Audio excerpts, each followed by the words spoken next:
നമസ്കാരം. രത്തൻ ഖേൽക്കറുടെ പുതിയ നിയമനം കോൺഗ്രസിനെ തിരിഞ്ഞുകൊത്തുന്നു. ബംഗാളിൽ മുഖ്യ തെരഞ്ഞെടുപ്പ് ഓഫീസറെ ചീഫ് സെക്രട്ടറി ആക്കിയപ്പോൾ കോൺഗ്രസ് ആക്ഷേപിച്ചത് മോഷണത്തിന്റെ പ്രതിഫലമെന്നാണ്. നിയമനം കോൺഗ്രസിനെതിരെ ആയുധമാക്കുകയാണ് CPM-ഉം BJP-യും. സ്വന്തം ടീമിലേക്ക് രത്തൻ ഖേൽക്കറെ ക്യാപ്റ്റൻ VDS തെരഞ്ഞെടുത്തതിന് പിന്നിലെന്ത്? വിവാദത്തിൽ മുഖ്യമന്ത്രി VD സതീശന്റെ വിശദീകരണം കാത്തിരിക്കുകയാണ് കേരളം. സമഗ്രമായി നോക്കാം ടോപ്പ് 10. ആദ്യം പ്രധാന തലക്കെട്ടുകൾ.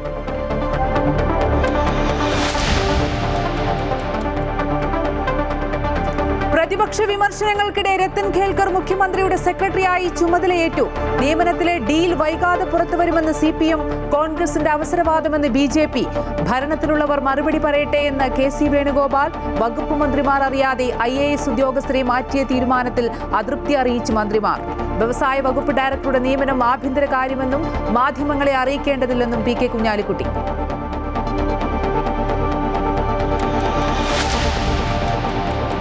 പിണറായി വിജയന്റെ ഗൺമാൻമാർ യൂത്ത് കോൺഗ്രസുകാരെ തല്ലിച്ചതച്ച കേസിൽ ADGP MR അജിത് കുമാറിന് കുരുക്ക് മുറുകുന്നു. കേസ് എഴുതി തള്ളാൻ അജിത് കുമാർ കേസ് ഡയറി തിരുത്തിച്ചു എന്ന് SIT-യുടെ കണ്ടെത്തൽ. വയനാട് ദുരന്തം മറയാക്കിയെന്നും റിപ്പോർട്ട്. മലങ്കര ടൂറിസം പദ്ധതിയിലെ 112 കോടി രൂപയുടെ ക്രമക്കേട് പരാതിയിൽ മുൻ മന്ത്രി റോഷി അഗസ്റ്റിനെതിരെ വിജിലൻസ് അന്വേഷണം. പദ്ധതി നടപ്പാക്കിയത് PPP മാതൃകയിൽ സുതാര്യമായെന്നും അന്വേഷണത്തെ സ്വാഗതം ചെയ്യുന്നുവെന്നും റോഷി അഗസ്റ്റിൻ.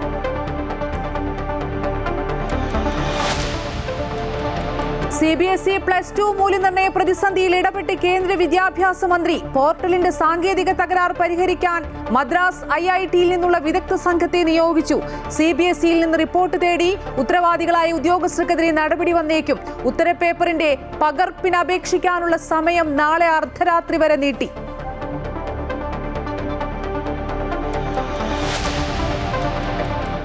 സംസ്ഥാനത്ത് വ്യാഴാഴ്ച വരെ കനത്ത മഴ. എറണാകുളത്ത് ഓറഞ്ച് അലേർട്ട്. നാളെ 9 ജില്ലകളിൽ യെല്ലോ അലേർട്ട്. ആലപ്പുഴയിൽ ഇടിമിന്നലേറ്റ് 60കാരൻ മരിച്ചു. പെരിയാറിൽ ജലനിരപ്പ് ഉയരുമെന്ന് മുന്നറിയിപ്പ്. കർണാടക ബഡ്കലിൽ നദിയിൽ കക്ക വാരാനിറങ്ങിയ ഒരു കുടുംബത്തിലെ 8 പേർ മുങ്ങി മരിച്ചു. മരിച്ചവരിൽ 7 പേർ സ്ത്രീകൾ.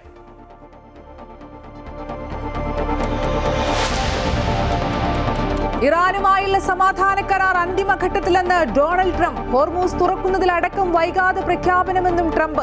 ചർച്ചകളിൽ പുരോഗതിയെന്ന് ഡൽഹിയിൽ S ജയശങ്കറുമായുള്ള കൂടിക്കാഴ്ചയ്ക്ക് ശേഷം US state secretary Marco Rubio.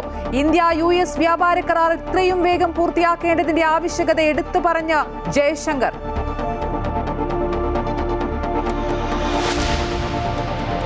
Vote രേഖപ്പെടുത്താൻ പോയ അതിഥി തൊഴിലാളികൾ തിരിച്ചെത്താത്തതിലെ പിന്നാലെ സംസ്ഥാനത്ത് തൊഴിലാളി ക്ഷാമം രൂക്ഷം. ചെറുകിട സംരംഭകർ അടക്കം പ്രതിസന്ധിയിൽ. വിമാന ടിക്കറ്റ് ഉൾപ്പെടെ വാഗ്ദാനം ചെയ്തിട്ടും മടങ്ങാൻ വിമുഖത കാട്ടിയ അതിഥി തൊഴിലാളികൾ.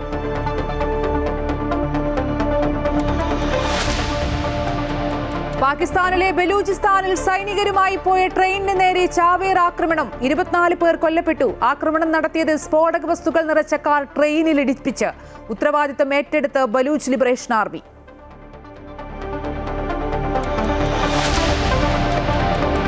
IPL രാജസ്ഥാൻ പ്ലേ ഓഫിൽ 30 റൺസിന് മുംബൈയെ തോൽപ്പിച്ചു. പഞ്ചാബും കൊൽക്കത്തയും പുറത്ത്. എലിമിനേറ്ററിൽ രാജസ്ഥാൻ ഹൈദരാബാദിനെ നേരിടും.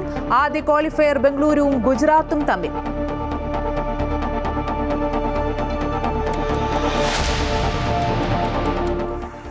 ഞാൻ നിങ്ങളോട് പണ്ടൊരു വാക്ക് പറഞ്ഞിട്ടുണ്ട്. എന്നെ കുറിച്ചോർത്ത് നിങ്ങൾ ഒരിക്കലും അപമാന ഭാരത്താൽ തലകുനിച്ച് നിൽക്കേണ്ട സ്ഥിതി ഉണ്ടാക്കില്ല എന്ന്.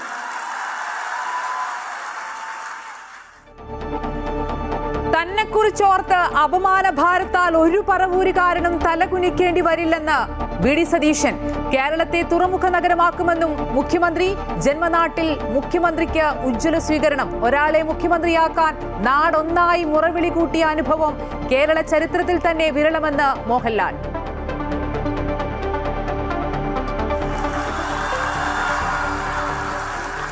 കേരള ചരിത്രത്തിൽ തന്നെ വിരളമായിരിക്കും.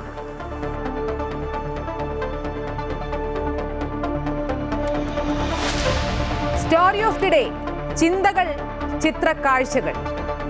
പ്രതിപക്ഷ വിമർശനങ്ങൾക്കിടെ രത്തൻ ഖേൽക്കർ മുഖ്യമന്ത്രിയുടെ സെക്രട്ടറിയായി ചുമതലയേറ്റു. അവധി ദിവസമായിട്ടും ഇന്ന് തന്നെ ചുമതലയേറ്റത് മുഖ്യമന്ത്രിയുടെ നിർദ്ദേശപ്രകാരമാണ്. മുഖ്യമന്ത്രിയുടെ സെക്രട്ടറിയായി സംസ്ഥാനത്തെ മുഖ്യ തെരഞ്ഞെടുപ്പ് ഓഫീസറായിരുന്ന രത്തൻ ഖേൽക്കറെ നിയമിച്ചതിൽ കോൺഗ്രസിനെതിരെ രൂക്ഷ വിമർശനവുമായി ബിജെപി.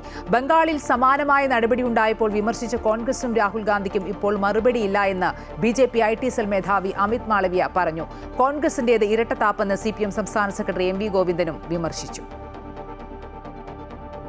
മുഖ്യമന്ത്രിയുടെ സെക്രട്ടറിയായി രത്തൻ ഖേൽക്കറുടെ നിയമനത്തിൽ രാഹുൽ ഗാന്ധിയുടെ നിലപാട് ചോദ്യം ചെയ്യുകയാണ് BJP ദേശീയ നേതൃത്വം. പശ്ചിമ ബംഗാളിൽ സമാന നിയമനമുണ്ടായപ്പോൾ വിമർശിച്ച രാഹുൽ ഗാന്ധി കേരളത്തിൽ മുഖ്യ തെരഞ്ഞെടുപ്പ് കമ്മീഷണറുടെ നിയമനത്തിൽ മൗനം പാലിക്കുകയാണെന്ന് BJP IT സെൽ മേധാവി അമിത് മാളവ്യ എക്സിൽ കുറിച്ചു. കോൺഗ്രസിനും രാഹുൽ ഗാന്ധിക്കും ഇരട്ടത്താപ്പാണെന്നും അമിത് മാളവ്യ കൂട്ടിച്ചേർത്തു. രത്തൻ ഖേൽക്കറിന്റെ നിയമനത്തിൽ ഡീലുണ്ടോ എന്ന് വൈകാതെ പുറത്തുവരുമെന്ന് CPM സംസ്ഥാന സെക്രട്ടറി MV ഗോവിന്ദൻ പ്രതികരിച്ചു. 10,000-കണക്കിന് ആളുകളുടെ വോട്ടവകാശം നിഷേധിച്ച കമ്മീഷനാണ് ഇപ്പോൾ നിയമനം നൽകിയത്. കോൺഗ്രസിന് ഇരട്ടത്താപ്പാണെന്നും KC വേണുഗോപാലിന് കേരളത്തെക്കുറിച്ച് പറയാൻ സാധിക്കുന്നില്ലെന്നും MV ഗോവിന്ദൻ ചൂണ്ടിക്കാട്ടി. KC വേണുഗോപാൽ അദ്ദേഹം പറഞ്ഞതെല്ലാം ഭരണകക്ഷിക്കാരുടെ ഭരണം നടത്തുന്നവരുടെ ചുമതലയാണ് എന്നാണ്. അപ്പോൾ അത് അവർ പറയുമെന്നാണ്. യഥാർത്ഥത്തിൽ രാഹുൽ ഗാന്ധിയാണ് ബംഗാളിനെ സംബന്ധിച്ചിടത്തോളം പറഞ്ഞത്. KC വേണുഗോപാലിന് കേരളത്തെപ്പറ്റി പറയാൻ പറ്റുന്നില്ല. ഒരു ഇരട്ടത്തപ്പ് നയമാണ് എടുത്തുകൊണ്ടിരിക്കുന്നത്. മുഖ്യമന്ത്രിയാകുന്നതിന് മുൻപ് VD സതീശന്റെ മംഗളൂരു യാത്ര BJP നേതാക്കളുമായുള്ള കൂടിയാലോചനകൾക്കാണെന്ന് ആക്ഷേപമുണ്ടെന്ന് LDF convener TP Ramakrishnan പറഞ്ഞു. UDFും തിരഞ്ഞെടുപ്പ് കമ്മീഷനും തമ്മിലുള്ള ബന്ധത്തെക്കുറിച്ച് തുടക്കം മുതൽ പ്രശ്നമുണ്ടെന്നും അദ്ദേഹം ആരോപിച്ചു. ശ്രീ VD സതീശൻ കേരളത്തിൻ്റെ പ്രതിപക്ഷ നേതാവായപ്പോൾ മംഗലാപുരത്തേക്കൊരു യാത്ര നടത്തിയിരുന്നു. ആ മംഗലാപുരം യാത്രയെ സംബന്ധിച്ച് മാധ്യമങ്ങൾ ചില ആരോപണങ്ങൾ ഉന്നയിക്കേണ്ടായി.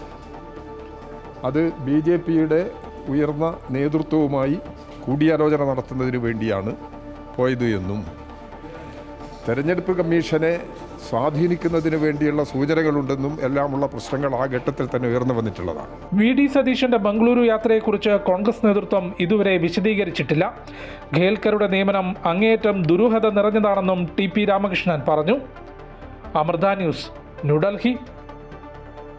രത്തൻ ഖേൽക്കറുടെ നിയമനം കോൺഗ്രസിന്റെ അവസരവാദമെന്ന് V മുരളീധരൻ MLA. 100 സീറ്റ് എന്ന ഉറപ്പ് തെരഞ്ഞെടുപ്പിന് മുമ്പ് VD സതീശൻ പ്രഖ്യാപിച്ചത് എന്തെങ്കിലും മുൻവിധിയോടെയാണോ എന്നും V മുരളീധരൻ. കോൺഗ്രസ് പാർട്ടിയുടെ അവസരവാദ രാഷ്ട്രീയത്തിൻ്റെ ഏറ്റവും ഒടുവിലത്തെ ഉദാഹരണമാണ് ഇപ്പോൾ തെരഞ്ഞെടുപ്പ് കമ്മീഷനെ നിയമിക്കാനുള്ള ശ്രീ രത്തൻ ഖേൽക്കറെ നിയമിക്കാനുള്ള തീരുമാനം. ബംഗാളിൽ BJP മുഖ്യമന്ത്രി അവിടുത്തെ മുൻ കമ്മീഷണറെ നിയമിച്ചപ്പോൾ രാഹുൽ ഗാന്ധി അടക്കമുള്ള ആളുകൾ പറഞ്ഞത് അത് തെരഞ്ഞെടുപ്പ് അട്ടിമറിച്ചതിനുള്ള പ്രതിഫലമാണ് എന്നാണ്.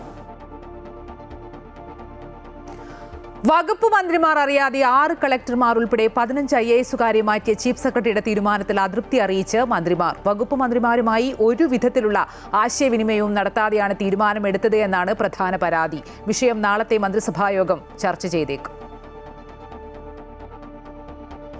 കൊല്ലം, കോഴിക്കോട്, പാലക്കാട്, പത്തനംതിട്ട, കണ്ണൂർ, ആലപ്പുഴ ജില്ലകളിലെ കളക്ടർമാർ ഉൾപ്പെടെ 15 IAS ഉദ്യോഗസ്ഥരെയാണ് മുഖ്യമന്ത്രി VD സതീശന്റെ അറിവോടെ പ്രിൻസിപ്പൽ സെക്രട്ടറി സ്ഥലം മാറ്റി ഉത്തരവിറക്കിയത്. തിങ്കളാഴ്ച ചുമതലയേൽക്കണമെന്നും ഉത്തരവിൽ പറയുന്നു. അതേസമയം കളക്ടർമാരെ മാറ്റുമ്പോൾ റവന്യൂ മന്ത്രിയുടെ അംഗീകാരം ആവശ്യമാണ്. എന്നാൽ മന്ത്രി AP അനിൽകുമാർ ഇക്കാര്യം അറിഞ്ഞില്ല. വ്യവസായ വകുപ്പിലെ 2 പേരെയും ജലവിഭവ വകുപ്പിലെ വാട്ടർ അതോറിറ്റി MDയെയും മാറ്റി നിയമിച്ചതും മന്ത്രിമാരായ PK കുഞ്ഞാലിക്കുട്ടിയും മോൻസ് ജോസഫും അറിഞ്ഞില്ല. കൊല്ലം ജില്ലാ കളക്ടറുടെ നിയമനത്തിൽ മന്ത്രി ഷിബു ബേബി ജോണും എതിർപ്പറിയിച്ചതായാണ് സൂചന.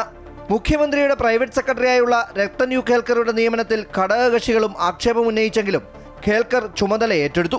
അതേസമയം ഇത്തരം കാര്യങ്ങൾ മുന്നണിക്കുള്ളിൽ പറയേണ്ടതാണെന്ന് പറഞ്ഞ് മന്ത്രി കുഞ്ഞാലിക്കുട്ടിയും തന്റെ വകുപ്പിൽ മാറ്റമില്ലെന്ന് വ്യക്തമാക്കി മന്ത്രി K മുരളീധരനും മാധ്യമങ്ങളോട് പ്രതികരിച്ചു. എൻ്റെ വകുപ്പുമായി ബന്ധപ്പെട്ട മാറ്റങ്ങളൊന്നും ഉണ്ടായിട്ടില്ല. അതുകൊണ്ട് എനിക്ക് അത് ആശയം പറയേണ്ട ആവശ്യമില്ല. അമൃത ന്യൂസ്, തിരുവനന്തപുരം.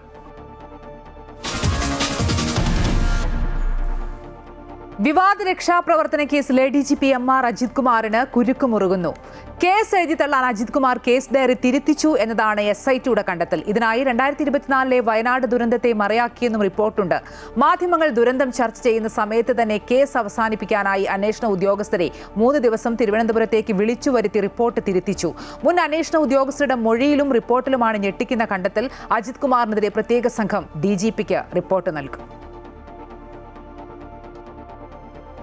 ലോകം മുഴുവൻ കണ്ട ഈ മർദ്ദനത്തിന് തെളിവില്ലെന്നും ദൃശ്യങ്ങളില്ലെന്നുമായിരുന്നു പിണറായി സർക്കാരിന്റെ അന്വേഷണ സംഘം കണ്ടെത്തിയത്. ഇത് സംബന്ധിച്ച റിപ്പോർട്ട് സമർപ്പിച്ചത് 2024 ഓഗസ്റ്റ് 16-നാണ്.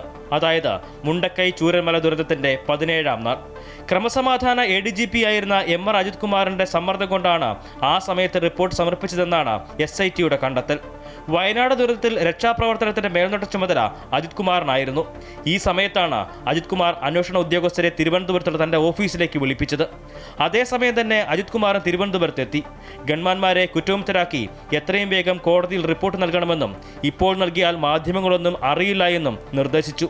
തെളിവുകൾ എതിരാണെന്നും ഇനിയും അന്വേഷിക്കാനുണ്ടെന്നും ഉദ്യോഗസ്ഥർ നിലപാടെടുത്തതോടെ അദ്ദേഹത്തിന്റെ ഓഫീസിലിരുത്തി റിപ്പോർട്ട് തിരുത്തിച്ചു. ഓഗസ്റ്റ് 13, 14, 15 തീയതികളിൽ തിരുവനന്തപുരത്ത് താമസിപ്പിച്ച റിപ്പോർട്ട് തിരുത്തി എഴുതിയതിനു ശേഷമാണ് ആലപ്പുഴയിലേക്ക് മടക്കിയത്.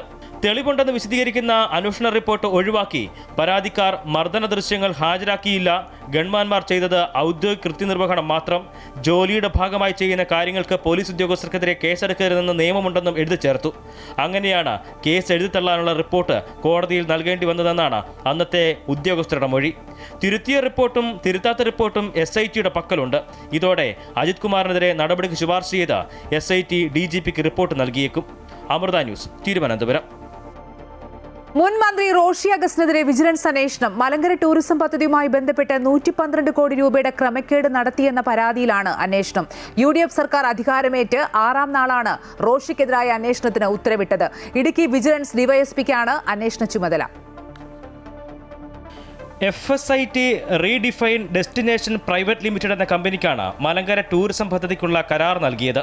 ഇതിൽ ക്രമക്കേട് നടന്നുവെന്നാണ് ആരോപണം. മുട്ടം സ്വദേശി ബേബി ജോസഫാണ് പരാതിക്കാരൻ. ടെൻഡർ നടപടികൾ സുതാര്യമായിരുന്നില്ല.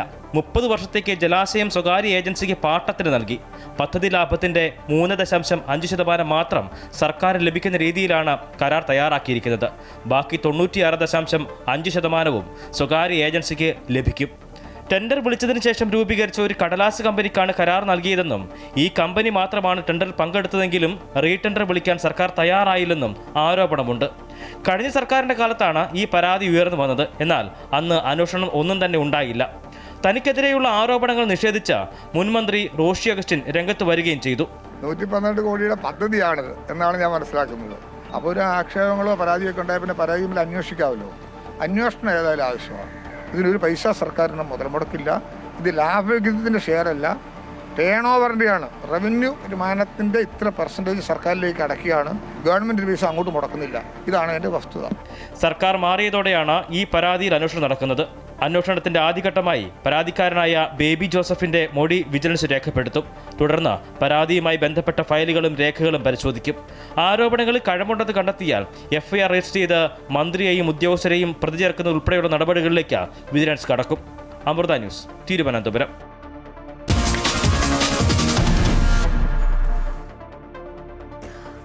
CBSE +2 പുനർമൂല്യനിർണ്ണയത്തിലെ പ്രശ്നങ്ങളിൽ റിപ്പോർട്ട് തേടി കേന്ദ്ര വിദ്യാഭ്യാസ മന്ത്രാലയം. സാങ്കേതിക പിഴവ്, വിദ്യാർത്ഥികൾ നേരിടുന്ന ബുദ്ധിമുട്ടുകൾ സംബന്ധിച്ച് വിശദമായ റിപ്പോർട്ട് നൽകാൻ കേന്ദ്ര വിദ്യാഭ്യാസ മന്ത്രി ധർമ്മേന്ദ്ര പ്രധാൻ ആവശ്യപ്പെട്ടു. വെബ്സൈറ്റിലെ തകരാറ് കാരണം ഈടാക്കിയ അധിക ഫീസ് തിരിച്ചു നൽകുമെന്നും സാങ്കേതിക തകരാർ ഉടൻ പരിഹരിക്കുമെന്നും CBSE അറിയിച്ചു. CBSEയുടെ ഔദ്യോഗിക വെബ്സൈറ്റിൽ സാങ്കേതിക തകരാറിനെ തുടർന്ന് +2 പുനർമൂല്യനിർണ്ണയത്തിന് അപേക്ഷിക്കാൻ വിദ്യാർത്ഥികൾ പ്രതിസന്ധി നേരിട്ടിരുന്നു. ഇക്കാര്യം ചൂണ്ടിക്കാട്ടി പ്രധാനമന്ത്രിക്കുൾപ്പെടെ പരാതി ലഭിച്ച സാഹചര്യത്തിലാണ് വിഷയത്തിൽ കേന്ദ്ര വിദ്യാഭ്യാസ മന്ത്രി ധർമ്മേന്ദ്ര പ്രധാൻ ഇടപെട്ടത്. സാങ്കേതിക പിഴവിനെക്കുറിച്ചും വിദ്യാർത്ഥികൾ നേരിട്ട ബുദ്ധിമുട്ട് സംബന്ധിച്ചും വിശദമായ റിപ്പോർട്ട് നൽകാൻ വിദ്യാഭ്യാസ മന്ത്രി ആവശ്യപ്പെട്ടു. പ്രാഥമിക അന്വേഷണം നടത്തി നിലവിലെ പ്രശ്നങ്ങൾക്ക് ഉത്തരവാദികളായ ഉദ്യോഗസ്ഥർക്കെതിരെയും വെബ്സൈറ്റ് കൈകാര്യം ചെയ്യുന്ന ഏജൻസിക്കെതിരെയും നടപടി സ്വീകരിച്ചേക്കും. പുനർമൂല്യനിർണ്ണയത്തിനായി ഉത്തരക്കടലാസിന്റെ പകർപ്പ് എടുക്കാനുള്ള അപേക്ഷ സമർപ്പിക്കുന്നതിനിടെയാണ് വെബ്സൈറ്റിൽ സാങ്കേതിക പ്രശ്നം നേരിട്ടത്. ഫീസിനത്തിലും ലഭിച്ച ഉത്തരക്കടലാസിന്റെ പകർപ്പിലും സാങ്കേതിക പ്രശ്നങ്ങളുണ്ടായി.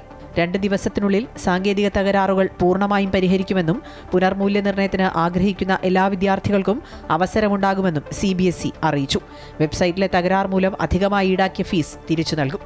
അമൃത ന്യൂസ്, ന്യൂഡൽഹി.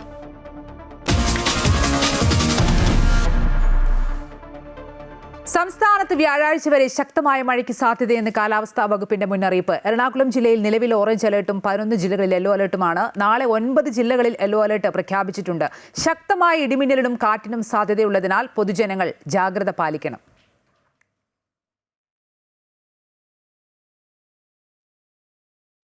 ശക്തമായ മഴയാണ് സംസ്ഥാനത്ത് പെയ്യുന്നത്. വ്യാഴാഴ്ച വരെ മഴ തുടരും. തിരുവനന്തപുരം, കൊല്ലം, പത്തനംതിട്ട, ആലപ്പുഴ, കോട്ടയം, ഇടുക്കി, തൃശൂർ, മലപ്പുറം, കോഴിക്കോട്, കണ്ണൂർ, കാസർഗോഡ് ജില്ലകളിൽ നിലവിൽ യെല്ലോ അലർട്ടാണ്. എറണാകുളം ജില്ലയിൽ അതിശക്തമായ മഴയ്ക്ക് സാധ്യതയുണ്ടെന്ന് കാലാവസ്ഥാ വകുപ്പ് മുന്നറിയിപ്പ് നൽകി. ജില്ലയിൽ ഓറഞ്ച് അലർട്ട് പ്രഖ്യാപിച്ചു. നാളെ 9 ജില്ലകളിൽ യെല്ലോ അലർട്ടാണ്. പത്തനംതിട്ട, ആലപ്പുഴ, കോട്ടയം, ഇടുക്കി, എറണാകുളം, തൃശൂർ, മലപ്പുറം, കോഴിക്കോട്, വയനാട് ജില്ലകളിലാണ് മഴ മുന്നറിയിപ്പുള്ളത്. കേരളം, കർണാടക, ലക്ഷദ്വീപ് തീരങ്ങളിൽ 60 കിലോമീറ്റർ വരെ വേഗതയുള്ള കാറ്റിനും മോശം കാലാവസ്ഥയ്ക്കും സാധ്യതയുള്ളതിനാൽ വ്യാഴാഴ്ച വരെ മത്സ്യബന്ധനത്തിന് വിലക്കേർപ്പെടുത്തി. സംസ്ഥാനത്ത് എല്ലാ ജില്ലകളിലും 24 മണിക്കൂറും പ്രവർത്തിക്കുന്ന താലൂക്ക്, ജില്ലാ കൺട്രോൾ റൂമുകളുണ്ട്. അപകട സാധ്യത മുന്നിൽ കാണുന്ന ഘട്ടത്തിലും സഹായങ്ങൾക്കുമായി 1077 1070 എന്നീ ടോൾ ഫ്രീ നമ്പറുകളിൽ ബന്ധപ്പെടാവുന്നതാണ്. അമൃത ന്യൂസ്, തിരുവനന്തപുരം.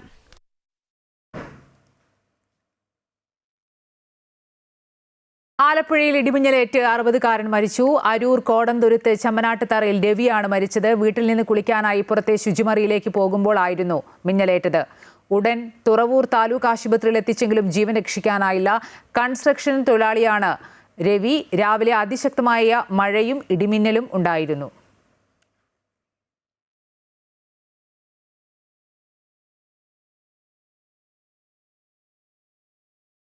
ശക്തമായ മഴയിലും കാറ്റിലും കുണ്ടറ കേരളപുരത്തെ KSRTC ബസിന് മുകളിൽ മരം കടപുഴകി വീണു. കൊല്ലം തിരുമംഗലം ദേശീയപാതയിൽ കൊട്ടാരക്കര ഭാഗത്തേക്ക് പോവുകയായിരുന്ന KSRTC ബസിന് മുകളിലേക്കാണ് മരം വീണത്. ബസ്സിലുണ്ടായിരുന്ന യാത്രക്കാർ പരിക്കേൽക്കാതെ രക്ഷപ്പെട്ടു. അപകടത്തിൽ ബസിന്റെ മുകൾ ഭാഗം ഭാഗികമായി തകർന്നു. കർണാടക ഭട്കലിൽ 8 പേർ മുങ്ങി മരിച്ചു. ആൽവേക്കൊടി ബീച്ചിന് സമീപം തട്ടേഹാക്കൽ നദിയിൽ കക്ക വാരാനിറങ്ങിയവരാണ് മരിച്ചത്. 3 പേരെ കാണാനില്ല. ഒരു കുടുംബത്തിലെ അംഗങ്ങളാണ് മരിച്ചത്. ഇവരിൽ 7 പേർ സ്ത്രീകളാണ്. കക്ക വാരുന്നതിനിടെ പെട്ടെന്ന് വെള്ളം ഉയരുകയായിരുന്നു. 14 പേരടങ്ങിയ സംഘം വിനോദയാത്രയ്ക്ക് എത്തിയവരാണ്. 3 പേരെ നാട്ടുകാർ രക്ഷപ്പെടുത്തി.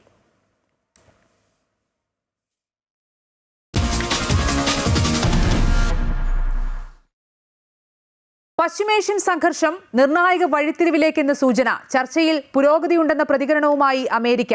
പരസ്യ പ്രസ്താവനകളും പരസ്പര വിരുദ്ധ നിലപാടുകളും ധാരണയെ ബാധിക്കുമോ എന്ന ആശങ്കയുണ്ട്. ഇന്നലെ നടന്ന ടെലിഫോൺ ചർച്ചകളിൽ സൗദി, ഖത്തർ, UAE, ജോർദാൻ, തുർക്കി എന്നീ രാജ്യങ്ങൾ പങ്കെടുത്തു. അതിനിടെ അമേരിക്കയും ഇറാനും തമ്മിലുള്ള ധാരണകൾ ഇസ്രയേലിന് ബാധകമെന്ന് വ്യക്തമാക്കി ഇറാനും രംഗത്ത് വന്നു. ലോകം അക്ഷമയോടെ കാത്തിരിക്കുന്ന പശ്ചിമേഷ്യൻ സമാധാന കരാറിന്റെ പ്രഖ്യാപനം ഉടൻ ഉണ്ടായേക്കുമെന്ന് സൂചന.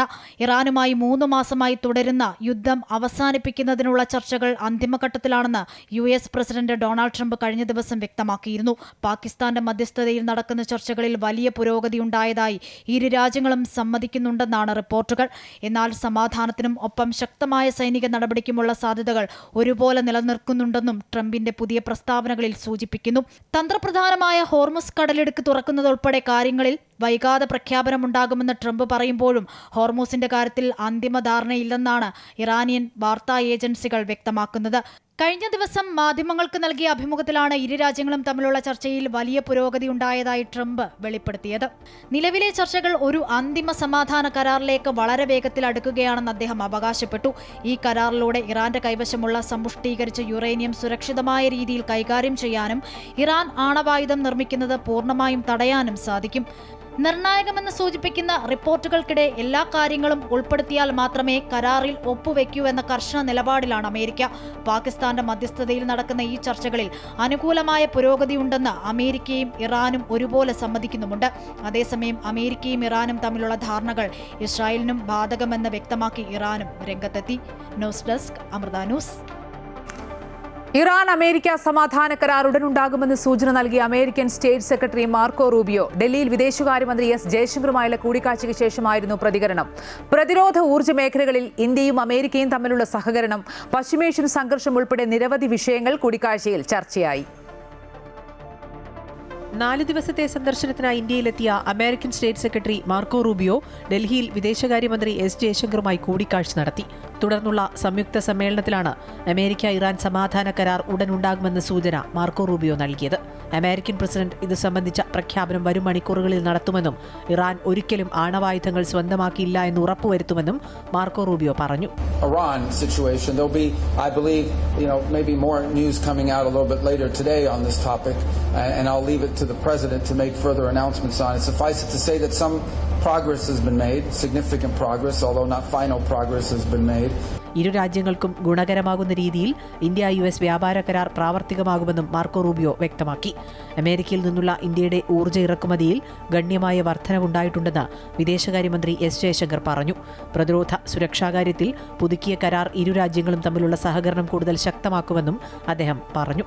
In terms of the political understanding between India and the United States, I think we have a strategic partnership which emanates from a convergence of national interests in many areas. Indo Pacific മേഖലയുടെ സുരക്ഷ, പശ്ചിമേഷ്യൻ സംഘർഷത്തെ തുടർന്നുണ്ടായ പ്രതിസന്ധി, visa ചട്ടങ്ങൾ തുടങ്ങിയ നിരവധി വിഷയങ്ങൾ കൂടിക്കാഴ്ചയിൽ ചർച്ചയായി. കഴിഞ്ഞ ദിവസം പ്രധാനമന്ത്രി നരേന്ദ്രമോദിയുമായി മാർക്കോ റൂബിയോ കൂടിക്കാഴ്ച നടത്തിയിരുന്നു. അമൃത ന്യൂസ്, ന്യൂഡൽഹി. വോട്ട് ചെയ്യാൻ സ്വദേശമായ പശ്ചിമബംഗാളിലേക്ക് പോയ അതിഥി തൊഴിലാളികൾ തിരിച്ചു വരാത്തതിനെ തുടർന്ന് സംസ്ഥാനത്ത് തൊഴിലാളി ക്ഷാമം രൂക്ഷം. തൊഴിലാളി ക്ഷാമത്തെ തുടർന്ന് ചെറുകിട സംരംഭകർ ഉൾപ്പെടെ പ്രതിസന്ധിയിലാണ്. വിമാന ടിക്കറ്റ് ഉൾപ്പെടെ വാഗ്ദാനം ചെയ്തിട്ടും അതിഥി തൊഴിലാളികൾ സംസ്ഥാനത്തേക്ക് മടങ്ങിയെത്താൻ വിമുഖത കാട്ടുകയാണ്. വോട്ട് ചെയ്യാനായി പശ്ചിമബംഗാളിലേക്ക് പോയ അതിഥി തൊഴിലാളികൾ 1.5 മാസമായിട്ടും തിരിച്ചെത്തിയിട്ടില്ല. തിരികെ വരാൻ ഉയർന്ന ശമ്പളമാണ് ഇവർ ആവശ്യപ്പെടുന്നത്. ആവശ്യപ്പെടുന്ന ശമ്പളം നൽകാമെന്ന് പറഞ്ഞിട്ടും തിരികെ എത്താൻ അതിഥി തൊഴിലാളികൾ തയ്യാറാകാത്തതോടെ സംസ്ഥാനത്തെ വ്യവസായ മേഖല കടുത്ത പ്രതിസന്ധിയിലാണ്. പല സ്ഥാപനങ്ങളും തൊഴിലാളികളില്ലാതെ പൂട്ടിയിട്ടിരിക്കുന്ന സ്ഥിതി. ഏറ്റെടുത്ത പണികൾ പൂർത്തിയാക്കാൻ സാധിക്കാതെ കുഴങ്ങിയിരിക്കുകയാണ് ചെറുകിട വ്യവസായികൾ. വിമാന ടിക്കറ്റ് ഉൾപ്പെടെയുള്ള സൗകര്യങ്ങൾ വാഗ്ദാനം ചെയ്തിട്ടും പലരും തിരിച്ചുവരാൻ തയ്യാറാകാത്തതും പ്രതിസന്ധി വർദ്ധിപ്പിക്കുകയാണ്. 1 മാസത്തോളമായി അവർ പോയിട്ട് ഇലക്ഷൻ ടൈമിൽ പോയതാണ്. ഇത് വരാത്തതുകൊണ്ട് തന്നെ മൊത്തം ക്ലോസിംഗ് ആയിട്ട് ഒരു 10-35 പേരോളം വർക്ക് ചെയ്തുകൊണ്ടിരുന്നതാണ്. ലോഡിന് പോകാനായിട്ടും കമ്പനിയിലുമായിട്ട്. വരാത്തതുകൊണ്ട് ഭയങ്കര ബുദ്ധിമുട്ടാണ്. നമ്മുടെ മൊത്തം സ്റ്റോക്കായി എല്ലാം നിർത്തി വെച്ചിരിക്കുന്ന അവസ്ഥയാണ്. അപ്പോൾ അവർ വിളിച്ചിട്ട് ഫോൺ എടുക്കുന്നില്ല. അപ്പോൾ നമ്മൾ ഓരോരുത്തരെയായിട്ട് വിളിച്ച് ട്രൈ ചെയ്തുകൊണ്ടിരിക്കുകയാണ് ആൾക്കാരിന് വേണ്ടിയിട്ട്. അപ്പോൾ ഒന്നും കൺഫേം ആയിട്ടില്ല. അത് എല്ലാ കമ്പനിയിലും ഇപ്പോൾ ആൾക്കാർ കമ്മിയാണ്. എല്ലാവിടെയും 25 പേരൊക്കെ വർക്ക് ചെയ്ത് അവിടെ 1-2 ആൾക്കാരായിട്ടാണ് ഇപ്പോൾ വർക്ക് ചെയ്തുകൊണ്ടിരിക്കുന്നത്. പിന്നെ നമ്മുടെ ഇവിടുത്തെ ആൾക്കാരെ ഇതിന് സെറ്റും ആകുന്നില്ല. അതുകൊണ്ടാണ് ഇപ്പോൾ ഭയങ്കര ബുദ്ധിമുട്ടായിരിക്കുന്നത്. അവർ ഇപ്പോൾ അവിടെ തന്നെ കൂലി എല്ലാം ഉണ്ട് എന്നാണ് അവർ പറയുന്നത്. നമ്മൾ കൂലി ഇവിടെ നിന്ന് കൂട്ടി കൊടുക്കാമെന്നെല്ലാം പറയുന്നുണ്ട്. ഇനി അത് സംസാരിച്ചുകൊണ്ടിരിക്കുന്നത്, നോക്കിയിട്ട് അതിനനുസരിച്ച് സെറ്റ് ചെയ്യാറുണ്ടാണ്. ബീഹാർ, പശ്ചിമബംഗാൾ തുടങ്ങിയ സംസ്ഥാനങ്ങളിലെ തൊഴിലാളികളാണ് ഇതിൽ കൂടുതലും. പശ്ചിമബംഗാളിൽ പുതിയ സർക്കാർ അധികാരത്തിലേറിയതോടെ ജോലി സാധ്യത വർദ്ധിച്ചതായും ഉയർന്ന കൂലി സ്വന്തം നാട്ടിൽ തന്നെ ലഭിക്കുമ്പോൾ മറ്റൊരു നാട്ടിലേക്ക് വരേണ്ടതില്ല എന്ന നിലപാടിലാണ് അതിഥി തൊഴിലാളികൾ. അമൃത ന്യൂസ്, പാലക്കാട്.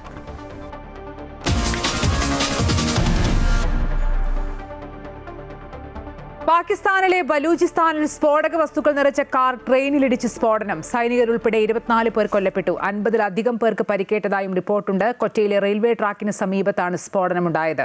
സൈനിക ഉദ്യോഗസ്ഥരുമായി സഞ്ചരിച്ച ട്രെയിനിനെ ലക്ഷ്യമിട്ടായിരുന്നു സ്ഫോടനം. സ്ഫോടനത്തിന്റെ ഉത്തരവാദിത്തം വിഘടനവാദ സംഘടനയായ ബലൂച്ച് ലിബറേഷൻ ആർമി ഏറ്റെടുത്തു. ചാവേർ ആക്രമണമാണ് നടന്നതെന്ന് BLA അവകാശപ്പെട്ടു. ശക്തമായ സ്ഫോടനത്തെ തുടർന്ന് ട്രെയിനിന്റെ 2 ബോഗികൾ തലകീഴായി മറിഞ്ഞ് തീപിടിച്ചു. സമീപം പാർക്ക് ചെയ്തിരുന്ന ചില വാഹനങ്ങൾക്കും കേടുപാടുകൾ സംഭവിച്ചു.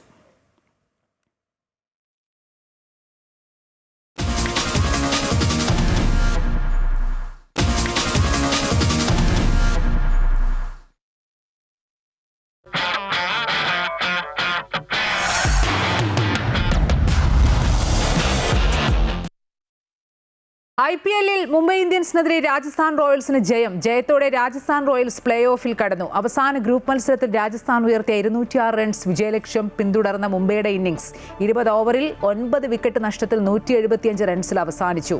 4 ഓവറിൽ 17 റൺസ് മാത്രം വഴങ്ങി 3 വിക്കറ്റ് വീഴ്ത്തിയ ജോഫ്രെ ആർച്ചറാണ് മുംബൈയെ തകർത്തത്. ടോസ് നഷ്ടപ്പെട്ട് ബാറ്റിംഗിനിറങ്ങിയ രാജസ്ഥാൻ 20 ഓവറിൽ 8 വിക്കറ്റ് നഷ്ടത്തിലാണ് 205 റൺസ് എടുത്തത്. 27 നടക്കുന്ന എലിമിനേറ്ററിൽ സൺറൈസേഴ്സ് ഹൈദരാബാദാണ് രാജസ്ഥാന്റെ എതിരാളികൾ.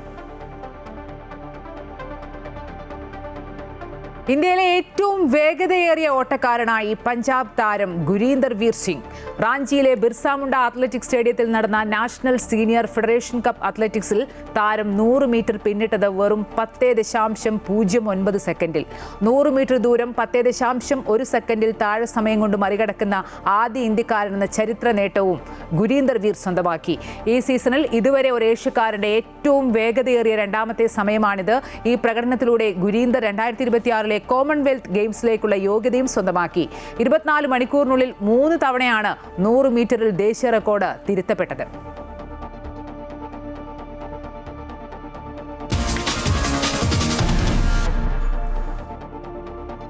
ഒരു പറവൂരുകാരനും താൻ കാരണം അപമാന ഭാരത്താൽ തലകുനിക്കേണ്ടി വരില്ല എന്ന വാക്ക് നൽകുന്നുവെന്ന് മുഖ്യമന്ത്രി വി ഡി സതീശൻ. ജന്മനാട് നൽകിയ പൗരസ്വീകരണത്തിൽ സംസാരിക്കുകയായിരുന്നു മുഖ്യമന്ത്രി. ഒരാളെ മുഖ്യമന്ത്രിയാക്കാനായി നാടൊന്നായി മുറവിളി കൂട്ടിയ അനുഭവം കേരള ചരിത്രത്തിൽ തന്നെ വിരളമാണെന്ന് ചടങ്ങിൽ വിശിഷ്ടാതിഥിയായി പങ്കെടുത്ത മോഹൻലാൽ അഭിപ്രായപ്പെട്ടു. ഒരാളെ മുഖ്യമന്ത്രിയാക്കാൻ വേണ്ടി നാടൊന്നായി മുറവിളി കൂട്ടിയ അനുഭവം കേരള ചരിത്രത്തിൽ തന്നെ വിരളമായിരിക്കും. പരവൂരിന് മാത്രമല്ല, കേരളത്തിനാകെ ഈ ഒരാളെ വേണം എന്ന് തോന്നാൻ കാരണം എന്താണ് എന്ന് ഞാൻ ആ ദിവസങ്ങളേറെ ആലോചിച്ചിട്ടുണ്ട്. സത്യസന്ധത, സുതാര്യത. സത്യസന്ധതയും സുതാര്യതയുമാണ് മുഖ്യമന്ത്രി വി ഡി സതീശൻ്റെ പ്രത്യേകതകളെന്ന് നടൻ മോഹൻലാൽ പറഞ്ഞു. വി ഡി സതീശൻ്റെ സ്വപ്നങ്ങളിലൂടെ കേരളം മഴവിൽ ഭംഗിയോടെ വളരുമെന്ന് പ്രത്യാശിക്കുന്നുവെന്നും മോഹൻലാൽ ആശംസിച്ചു. Narcotics is A dirty business എന്ന് എൻ്റെ ഒരു കഥാപാത്രം പറയുന്നുണ്ട്. കേരളത്തിൽ ഇപ്പോൾ മയക്കുമരുന്ന് ഒഴുകുകയാണ്. നമ്മുടെ കുഞ്ഞുങ്ങളുടെ സ്കൂൾ കവാടത്തിൽ വരെ മയക്കുമരുന്ന് എന്ന വിപത്ത് ഇന്ന് എത്തിയിരിക്കുന്നു. ഉരുക്കുമുഷ്ടിയും ദൃഢനിശ്ചയവുമായി സർക്കാർ മുന്നിൽ നിന്നാൽ മയക്കുമരുന്ന് എന്ന വിപത്തിനെ നമുക്ക് തുടച്ചു നീക്കാൻ സാധിക്കും. അതിനുള്ള കരുത്ത് ഈ ഗവൺമെൻറ്റിനുണ്ട് എന്നാണ് ഞാൻ വിശ്വസിക്കുന്നത്. നേതാവ് ഭരണാധികാരിയായി കഴിഞ്ഞാൽ അദ്ദേഹം രാജാവും മറ്റുള്ളവർ പ്രജകളുമാവും. വി ഡി സതീശൻ അങ്ങനെയുള്ള ഒരാളല്ല എന്നതുകൊണ്ടാണ് താൻ പരിപാടിയിൽ ഉദ്ഘാടകനായി പങ്കെടുക്കുന്നതെന്ന് ഗാനരചയിതാവും സംവിധായകനുമായ ശ്രീകുമാരൻ തമ്പി പറഞ്ഞു. ഒരു ആളിനെ തിരഞ്ഞെടുക്കുന്ന ജനങ്ങൾ അവർ വോട്ട് കൊടുത്താണ് ഒരു നേതാവിനെ സൃഷ്ടിക്കുന്നത്. അനേകം ജനങ്ങൾ മുദ്രാവാക്യം വിളിച്ചാണ് അങ്ങനെയാണ് നേതാവ് സൃഷ്ടിക്കപ്പെടുന്നത്. പക്ഷേ നേതാവ് ഭരണാധികാരി കഴിഞ്ഞാൽ അദ്ദേഹം രാജാവും തനിക്ക് വോട്ട് ചെയ്തവരെല്ലാം പ്രജകളുമാണെന്ന് വിചാരിച്ചാൽ അവിടെ ജനാധിപത്യം പരാജയപ്പെടും.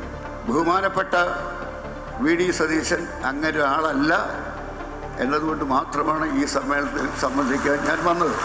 പുഞ്ചിരിക്കുന്ന മുഖ്യമന്ത്രിയെ കേരളത്തിന് നൽകിയതിൽ പറവൂരുകാർക്ക് അഭിമാനിക്കാമെന്ന് ചടങ്ങിൽ പങ്കെടുത്ത നടൻ സലീം കുമാർ പറഞ്ഞു. സത്യത്തിൽ അതാണ് നടന്നത്. വനവാസത്തിന് പോവാൻ നിന്നവരെ നിർബന്ധിച്ച് പട്ടാഭിഷേകം നടത്തിയ ഒരു പറ്റം ജനതയുടെ സായുജ്യത്തിന്റെ കഥയാണ് ഇപ്പോൾ ഇന്ന് നമ്മൾ കാണുന്ന ശ്രീ വി ഡി സതീശൻ. പറവൂരുകാരുടെ സ്വപ്നത്തിന്റെ തേരിലേറിയാണ് മുഖ്യമന്ത്രി പദത്തിലെത്തിയതെന്ന് വി ഡി സതീശൻ നന്ദി അറിയിച്ചു. ഞാൻ നിങ്ങളോട് പണ്ടൊരു വാക്ക് പറഞ്ഞിട്ടുണ്ട്. എന്നെ കുറിച്ചോർത്ത് നിങ്ങൾ ഒരിക്കലും അപമാന ഭാരത്താൽ തലകുനിച്ച് നിൽക്കേണ്ട സ്ഥിതി ഉണ്ടാക്കില്ല എന്ന്. ഞാൻ ഈ കസേരയിൽ ഇരുന്നു കൊണ്ട് ഞാൻ വീണ്ടും അടിവരയിട്ടുകൊണ്ട് അത് ആവർത്തിക്കുന്നു. ഒരു പറവൂരുകാരനും അപമാന ഭാരത്താൽ തലകുനിച്ചു നിൽക്കേണ്ട ഒരു കാര്യവും നിങ്ങളുടെ ജനപ്രതിനിധി ചെയ്യില്ല. പറവൂർ സമൂഹം ഹൈസ്കൂൾ ഗ്രൗണ്ടിൽ നടന്ന പൗരസ്വീകരണത്തിൽ വിവിധ രാഷ്ട്രീയ പാർട്ടികളിലെ ജനപ്രതിനിധികളും പങ്കെടുത്തു. അമൃത ന്യൂസ്, കൊച്ചി. മുഖ്യമന്ത്രി വി ഡി സതീശനും എറണാകുളം ജില്ലയിൽ നിന്നുള്ള മന്ത്രിമാർക്കും MLA-മാർക്കും സ്വീകരണമൊരുക്കി കൊച്ചി പൗരാവലി. നടൻ മമ്മൂട്ടിയും സർപ്രൈസായി ചടങ്ങിനെത്തി. മികച്ച നേതൃത്വം നൽകാൻ സതീശനാകട്ടെ എന്ന് മമ്മൂട്ടി ആശംസിച്ചു. കടവന്ത്ര ഇൻഡോർ സ്റ്റേഡിയത്തിലാണ് പരിപാടി നടന്നത്. മുഖ്യമന്ത്രി വി ഡി സതീശനും മന്ത്രിമാർക്കും MLA-മാർക്കും വലിയ സ്വീകരണമാണ് കൊച്ചി പൗരാവലിയുടെ നേതൃത്വത്തിൽ നൽകിയത്. കൊച്ചിയിലെ രാഷ്ട്രീയ സാംസ്കാരിക നിയമരംഗങ്ങളിലെ പ്രമുഖർ ചടങ്ങിൽ പങ്കെടുത്തു. നടൻ മമ്മൂട്ടിയും കുഞ്ചാക്കോ ബോബനും മുഖ്യാതിഥികളായിരുന്നു. മുഖ്യമന്ത്രി പദവി വലിയ ഉത്തരവാദിത്തമാണ്. ജനങ്ങളോടുള്ള ഉത്തരവാദിത്തം നീതിപൂർവ്വം നിർവഹിക്കാൻ വി ഡി സതീശന് കഴിയട്ടെ എന്നും മമ്മൂട്ടി ആശംസിച്ചു. തമിഴ്നാടിൻ്റെയും ആന്ധ്രാപ്രദേശിൻ്റെയും കേരളത്തിൻ്റെയും ഒക്കെ മുഖ്യമന്ത്രിയായിട്ട് ഞാൻ അഭിനയിച്ചു. പക്ഷേ യഥാർത്ഥത്തിലൊരു മുഖ്യമന്ത്രിയായിരിക്കുക എന്നുള്ളത് നല്ല ബുദ്ധിമുട്ട് പിടിച്ച പണിയാണ്. ഒരു വലിയ ഉത്തരവാദിത്വമാണ് സതീശൻ അവരുടെ ചുമരിൽ എത്തിയിരിക്കുന്നത്. വരും കാലങ്ങളിലെ നമ്മുടെ മുഖ്യമന്ത്രിക്ക് എല്ലാ അനുമോദനങ്ങളും അർപ്പിക്കുകയും ഇതിനോട്ടുള്ള അദ്ദേഹത്തിൻ്റെ പ്രവർത്തനങ്ങളിൽ കൂടുതൽ ഉത്സാഹപൂർവ്വം നീതിപൂർവ്വം നടത്താൻ സാധിക്കട്ടെ ആശംസിക്കുകയും ചെയ്യുന്നു. എറണാകുളം ജില്ലയോടും കൊച്ചി നഗരത്തോടും തനിക്ക് ആഴത്തിൽ ബന്ധമുണ്ടെന്നും ജീവിതത്തിലെ ഏറ്റവും ധന്യമായ മുഹൂർത്തത്തിലൂടെയാണ് താൻ കടന്നുപോകുന്നതെന്നും വി ഡി സതീശൻ പറഞ്ഞു. കേരളത്തിന്റെ സമ്പദ് വ്യവസ്ഥയെ മെച്ചപ്പെടുത്തണം, അതൊരു വെല്ലുവിളിയാണെന്നും അദ്ദേഹം കൂട്ടിച്ചേർത്തു. ഈ നഗരത്തിലായിരുന്നു എൻ്റെ ബാല്യവും എൻ്റെ കൗമാരവും എൻ്റെ യുവത്വവുമെല്ലാം.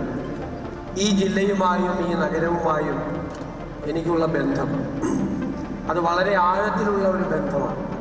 ഇന്ന് നമ്മൾ കളിച്ചു വളർന്ന നഗരത്തിൻ്റെ ആ ഹൃദയവികാരങ്ങൾ ഏറ്റുവാങ്ങാൻ, സന്തോഷം പങ്കുവയ്ക്കാൻ നിങ്ങളോടൊപ്പം ആയിരിക്കുമ്പോൾ ജീവിതത്തിലെ ഏറ്റവും ധന്യമായ മുഹൂർത്തത്തിലൂടെയാണ് ഞാൻ കടന്നു പോകുന്നത് എന്ന് ഞാൻ കരുതുകയാണ്.